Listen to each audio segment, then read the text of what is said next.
everybody, and welcome aboard to Local Matters, where living local never felt so good. You know, just a couple of weeks ago, hundreds marched to commemorate the 1961 bus burning in Anniston. The event proved to be a huge success, many say, organized by Word Alive International Outreach in Oxford. And according to organizers, we can expect to see future events that puts the Freedom Riders narrative front and center. You know why? Because if it's local, it matters. Dance. Let me see you move. Baby, love never felt so good. Can't die, it never could. Not like you. Oh. Hey everybody, thanks for joining us. So glad you could join us tonight, and welcome back. You know, hundreds of people unified in Anniston a few weeks ago with a message of hope and reconciliation. As anyone can imagine, organizing an event to that level and to that scale takes a lot of collaboration. Joining me to tell us how and why they decided to get involved with a project that commemorates the Freedom Riders is the pastor of Word Alive, Pastor Kent Maddox, and also Dr. Jacqueline Patio. Welcome aboard to Local Matters. It's good to have you guys here. Great to be here. Pastor Kent, you're no stranger to TV24. You've been with us so many times down through the years. Yes. But Dr. Patio, I've not seen you before, so well, I should say I've not seen you before here on Local Matters. Right. And well, you know what? Neither have I seen you before No, either. this is my first time on Local Matters. And by the way, we love Local Matters. It's an awesome show. Thank you for doing it. It's so really much. very good. So welcome to both of you for the first time, even though you've been with us here on TV24 many times.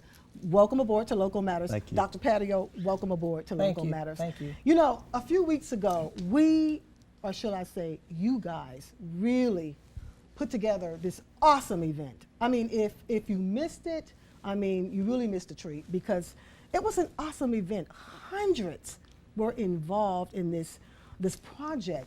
Tell us a little bit about this project, Dr. Patio. From what I understand, that you helped to really organize this event. Well, it started just from an experience of traveling Highway 202 on a regular basis to my favorite location, Popeye's Chicken.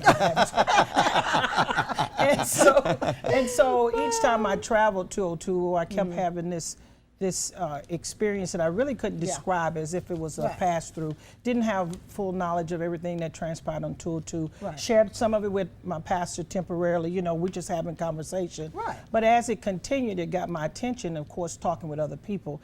And then I began to uncover what transpired on 202, the Freedom March of 1961, and all that evolved with that. So we began to just talk more about it in depth. We believed collectively that we needed to do something, and just by happenstance I reached out to the chamber, asked some questions, and they say, oh, by the way, a group of people from the Freedom Riders Association have been meeting regularly to talk about reconciliation and restoration and healing, and that unfolded all. And so in collaboration with the staff at Word Alive and Pastor Kent, the support there said, listen, let's start bringing people to the table and see what happens. So we became intentional by just asking pastors and local leaders and mayors and just people in the community to come to the table, and that's how it all began. Wow. I mean, your role at Word Alive is international outreach. What is your role there? I'm an elder and equipping pastor. My assignment is basically to equip the leaders for the kingdom. And of course, this is something that originated in 2014 from a revelation from the Lord. As a result, again, Pastor Kent calls me in and say, hey, this is what the Lord is saying right now, and that's how I ended up at Word Alive. Because I was wondering, when I did some research, I knew your role that as an elder, and I said, what does an equipping pastor do? Yeah. Right. Well, basically, you're preparing leaders, you're preparing the body of Christ for the work of the kingdom. We're sending church, you know, he can tell you more about that, but that's a part of the vision, so we send people out. So the vision is to help birth people and prepare them for the work outside of the four walls of the church. Right. So that's what we do there. Pastor Kent, you've been there, I know you've been pastoring for well over probably, what, 30 years? 30 years, yes. Wow. Yep. You don't even look that old, Pastor Thank you, Kent. Dottie. No, really. But you know, you've been there some 30 years, and you've been pastoring for 30 years. But at Word Alive, Yes. that whole creation that is now our mega church, if you will. How many members are actually do you have there at Word Alive? We probably have about 3,500 folks that consider Word Alive their home Yes. church, and then we'll probably have 1,000 to 1,200 regularly there on campus each week. And Right. because we're a regional church, you know, from about a 80-mile radius, and then of course through media, we have probably 3,000 or 4,000 people that watch online each week as we live stream the program. Wow. And so we planted the church 17 years ago, and the 8 of us started out together with felt like a dream and a vision from God. So it's been an amazing ride. And Channel 24 has been very Yes. instrumental in helping us and broadcasted. We broadcast still today on Yes. Channel 24, and so we love the station and love what you guys do for our community. Thank you. I remember you coming on. I remember when we used to do the morning show. It was a 2-hour morning show. It was Wake Up Alabama, and I remember you coming on and your wife coming Yes. on. Not every morning, but you made many appearances that early. It would be, we would come on like 6 a.m. That's to right. 8 a.m. And that's when we were in Jacksonville. So I remember you. And I didn't realize then that was sort of it was the infant stages of Word Alive at that Yes, time. yeah. My wife and I traveled as missionaries. I'm from here originally. I graduated from Oxford High School, and 38 years ago, my granddaughter graduated last night from Oxford High School, and so Wow. it was interesting to 38 years I graduated Oxford High School. I never went to college, but now as I travel around the world and preach, people say, "Where were you educated?" I just say Oxford, and they're like, "You're one of those smart guys." I was like, "Yeah, I am." Yeah, right. You just say Oxford. Oxford, yes, Thank God but- that we no longer have that sort of, the people, when you see senior citizens, they no longer have that vision that you're somewhere sitting in a rocking chair Yeah. waiting to die. No, that vision that's not what senior citizens, the role of senior Right. citizens, Right. that's not the role anymore. You know, I'm getting a countdown in my ear. We've got to go to break. But when we come back, we're going to talk more, because when Dr. Patio talked with you and say, hey, I've been talking with people here in the community about really becoming more involved in freedom riders. When we come back, I'd like to know more of your take. What did you think, and what did you guys see? What did you see with this vision? So we're going to talk more about that when we come back. You know why? Because if it's local, it matters. We'll be right back.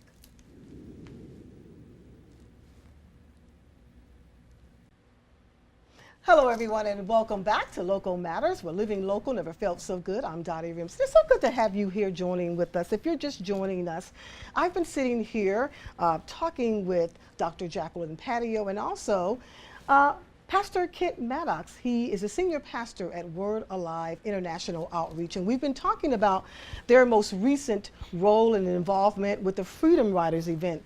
It happened just a few weeks ago. It was a huge event, a successful event, well over 600 people, and I'm going to say probably pretty close to 1,000 people when you take into account not only the people that were involved on the buses, but also the folks waiting back there at the church to make sure food was served. We had entertainment. It was a huge event, and I'm just glad I've got to be a part of it. I did a lot of things that day on Facebook Live and so many others, just really streaming live. It was an event that I was absolutely taken aback by. I really was. I was not expecting anything to that scale.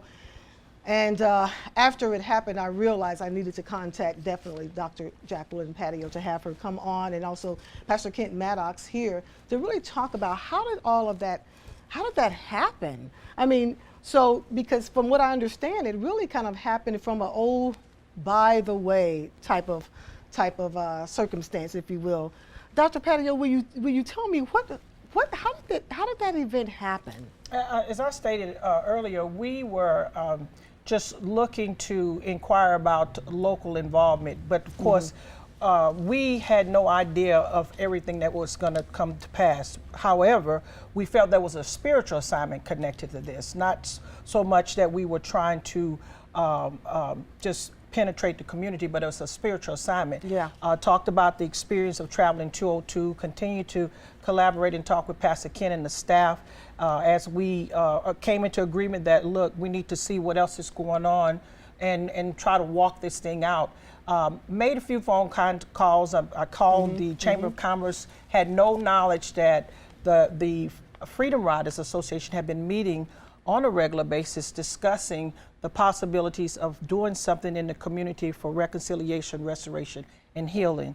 That was a part of the plan that we had talked about. We felt compelled that we needed to make a difference in the community, and the only way it can happen is from the spiritual side. So as a result, we continue to talk with Pastor Kent, continue talking with the staff. When you say we, because I know there are some people on that Freedom Riders Association, part of that, I know I've worked with them very short time, I've not been working with them long on different types of things, but when you think about people, when I look back, there are people involved, Georgia Calhoun, Pete Conroy, Dr. Barbara Boyd, and so many others are part of that association. So you reached out to... Well, my initial contact was with the Chamber of Commerce, and they introduced me to Mitch Rogers, and of course he's with the community action portion of First Communities, if I'm not mistaken, that's the name of it. And he just said to me, you know, oh, by the way, they have been meeting, Freedom Riders Association, which would involve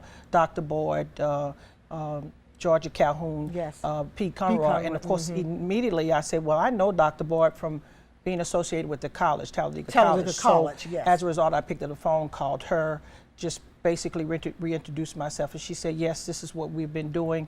And I said, you know, we have been doing a lot of praying and brainstorming here at Word Alive, and this is what I think we're looking to do. I just don't know where it's all going. And of course, again, back and forth with Pastor Kent, and he, you know, this is a visionary, and he started evolving, saying, look, I just believe we can do this, we can do that. I mean, you got to keep up with him when he starts rolling, and that's just the reality. And the more he talked, the more I can see what he was saying, because my whole focus was, listen, reconcile, restore, heal. Heard Dr. Boyd say the same thing. I heard Georgia Calhoun say the same thing. I heard Mitch Rogers say the same thing.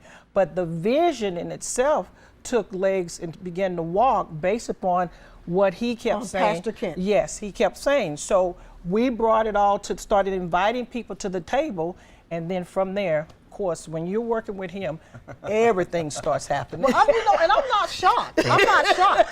Because Pastor Kent, I mean, 17, 18 years ago, Word Alive was sort of, from what I understand, established on this sort of, the groundwork, multiculturalism. Yes. You Absolutely. know, when we examine where we are in the world today, when we really take a look at where we are today, I mean, the same fights that we are fighting and the same challenges that we were fighting and my parents were fighting back in the 50s and 60s, many of them are still here. That's exactly right. And see, this was our motivation in the very, very beginning. The very beginning, we'd been praying for over a year and a half about our community. And we were convicted as a church that how can we keep staying here, having church every Sunday, preaching supposedly God's word, worshiping God, yet our community is suffering. And so we were convicted that we really can't say we're doing the right thing if we're not doing something to make a change in our community. So we started praying about what could that be? What could be the catalyst to move us more toward, instead of it bringing people into the church, which is great, the church going into the community to make a difference. And so when we started looking at the problems, poverty, walls of division. So not just racial walls, political walls, religious walls, racial walls. There's 400 churches in Calhoun County. Are you serious? If we just, the churches, came together, we could change the community in a radical fashion. So we started dreaming then, what could we do as a community that could start at least bringing down these walls and starting conversations? So then we became aware of the Freedom Riders and what it took place in 1961, and then we thought, wow, could we reenact that, if you will, not just celebrating what Freedom Riders had accomplished, but tap into that spirit, that spirit of courage and bravery that these men and women had, that were willing to sacrifice to that level for the sake of the well-being of community. And we were amazed by Hank Thomas as he shared with us. I had no concept that there was as many white people as black people on the bus. And Hank so humbly said, you know, we went home as black brothers and sisters celebrated, but our white brothers and sisters went back humiliated and rejected. And so you see, it was both sides that suffered, but they suffered because they wanted to make the community a better place to live. And I'm just convinced and convicted that we've gotten too comfortable in our society with just me and my family or our church, and we need to let those walls come down, and there's so much more we have in common, and that was what was beautiful from this. We had Republican and Democrat people praying together. We had black and white pastors, black and white congregants. We had different religious walls, and we had, on that bus together, we had great conversation. We had great times of prayer and marching and proclamation and singing together. You know, this little light of mine, we're going to let it shine. And so out of this, we're not saying it was the answer to all of our problems, but it started now many conversations that we couldn't have had before, cross-denominational, cross-political, cross-cultural walls.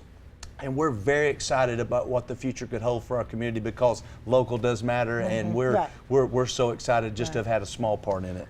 And we're so excited that you have certainly provided us with this sort of platform. When we come back, we will have more to talk about. I want to hear more about who was on the bus, what was taking place on the bus. You know why? Because if it's local, it matters. We've got to go to break. We'll be right back with more Local Matters.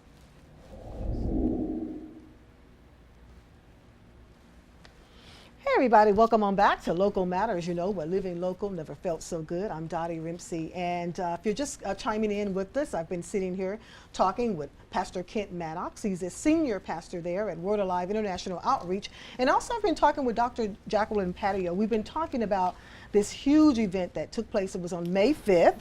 That was earlier, a few weeks ago.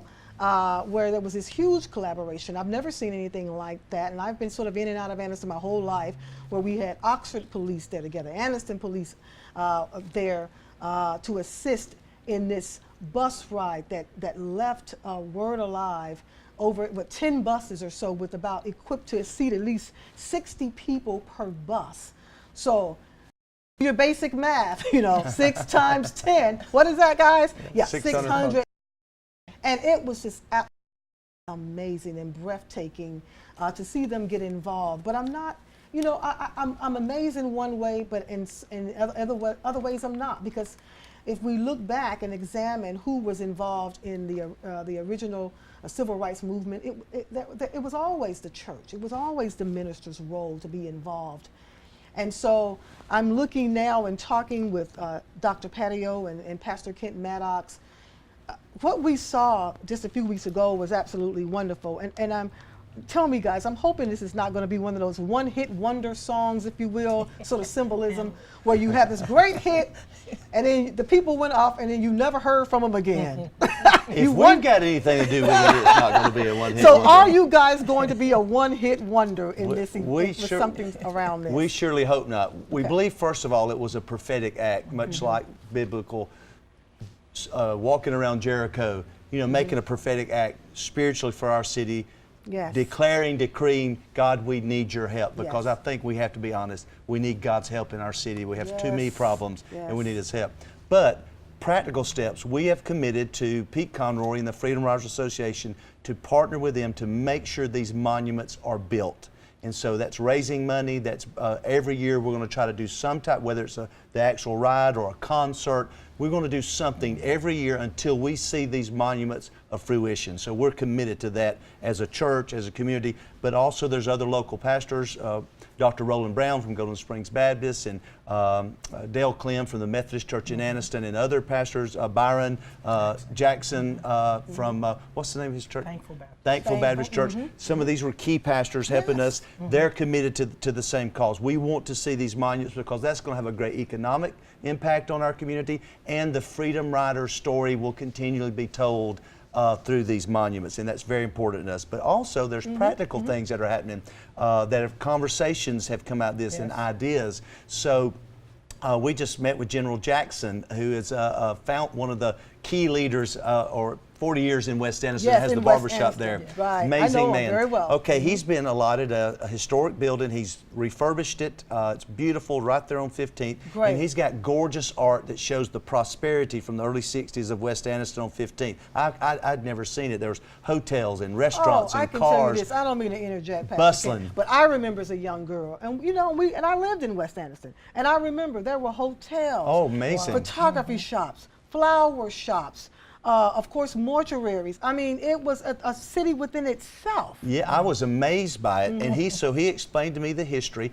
and he's got all that art now beautifully displayed in this building, and we dreamed together, he and I, what can we do to kind of take a next step? We dreamed together of a coffee shop there, of a Starbucks quality type coffee shop called History Makers. History Makers. So that not only it provides some jobs, a few jobs, but it's a place now, and we're in the process of this coming to fruition. It's a place where we can come and look at the past history, but also dream about the future and have conversations together about how can we as a community now make these next steps and do the things necessary to see this not become a one-hit wonder, but actually our community thrive and move forward. Also, we're calling and inviting local pastors who maybe missed out on the opportunity of the ride, at least get back in the conversation with us, not just Freedom Riders. People came to me and said, Ken, it's, is this a political event? I said, no, it's not political at all. That's the total opposite of that. We just want to have genuine conversations of how we can make the community a better place together. I mentioned in our little short break we had, not to preach on the program, but in Genesis 11 it says that the people got in. That's okay. Preach. The people got together in Genesis 11, even out of the will of God. Their unity, they started building a wall, a Tower of Babel it's called. They started building a wall, and God said, I've got to come down and confuse their language. If they stay in unity, they'll be able to build a wall all the way to heaven. And see, I'm convinced there's nothing we can't do if we get together with a like mind and cause and purpose.